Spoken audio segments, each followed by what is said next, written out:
And so that's all I can say right now. We have David Roush, director of the TBI, who will come after me to address his portion, and then we have others that will say something as well. So thank you. Thank you, Chief.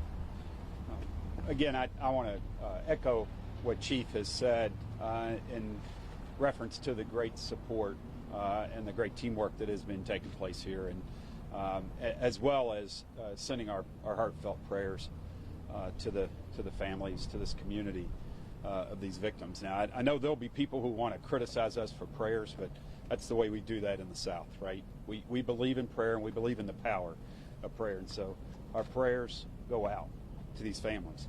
The role of the TBI in this investigation is we have been asked by General Funk to assist in the officer-involved portion of this incident. So the incident where the officers engaged the suspect, we are assisting the Metro investigation.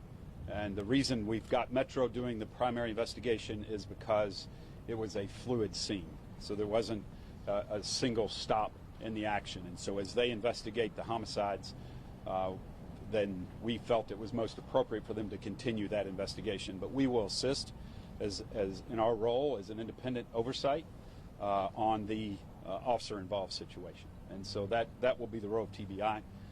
We too want to thank all of our partners.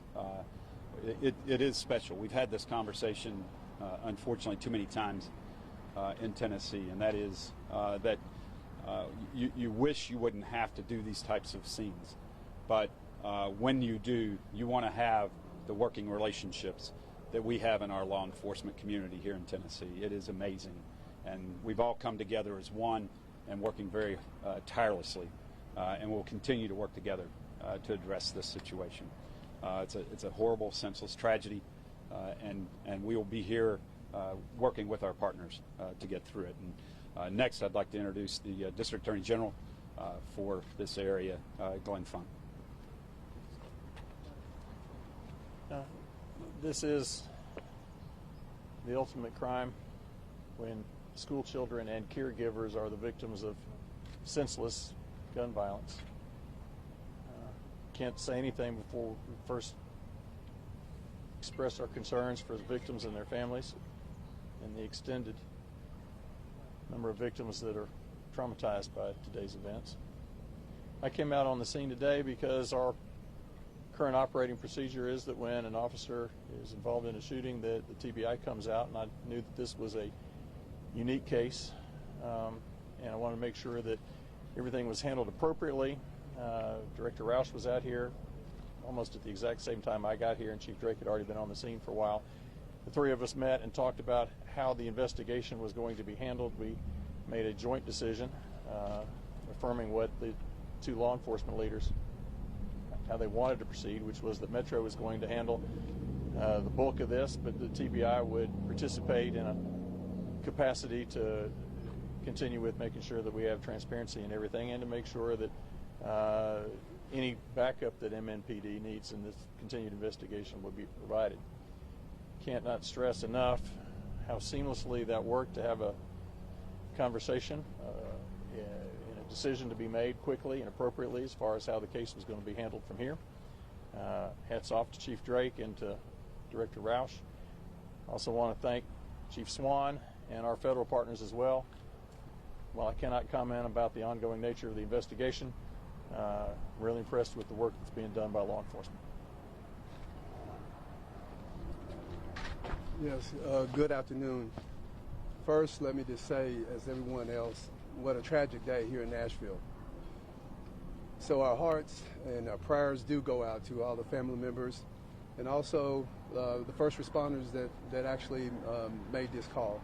As always, the fire department and the Office of Emergency Management, our job is to support, and we were here at the beginning and we'll be here to the end. We just ask that everyone, again, as it was said earlier about prayer, we ask for that. And the ongoing support that's needed from our standpoint is to give support in any area that's asked for on the scene.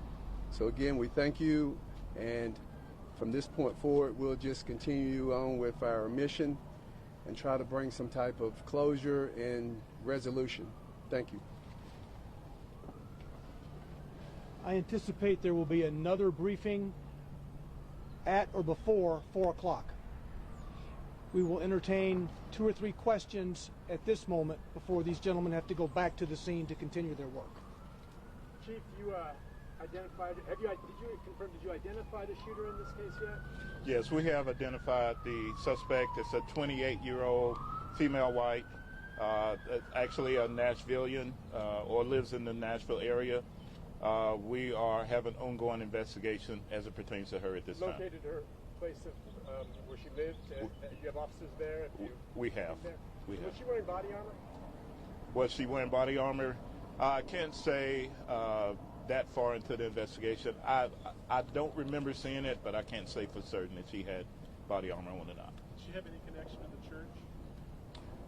From my initial findings is that at one point she was a student at that school, but unsure what year, all of that. But that's what I've been told so far.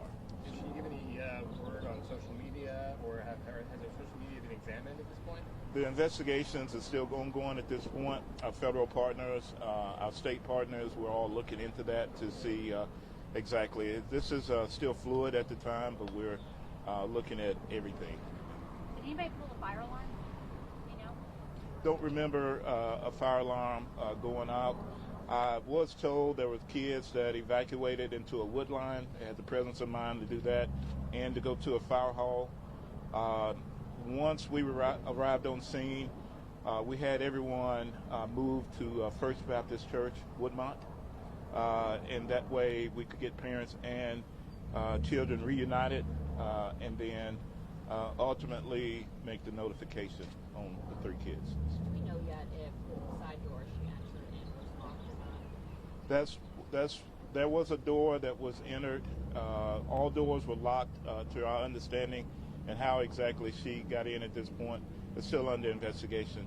There is a vehicle that was nearby that gave us clues as into who she was, and but as stated, that investigation is still ongoing. Did the school have school shooter protocol?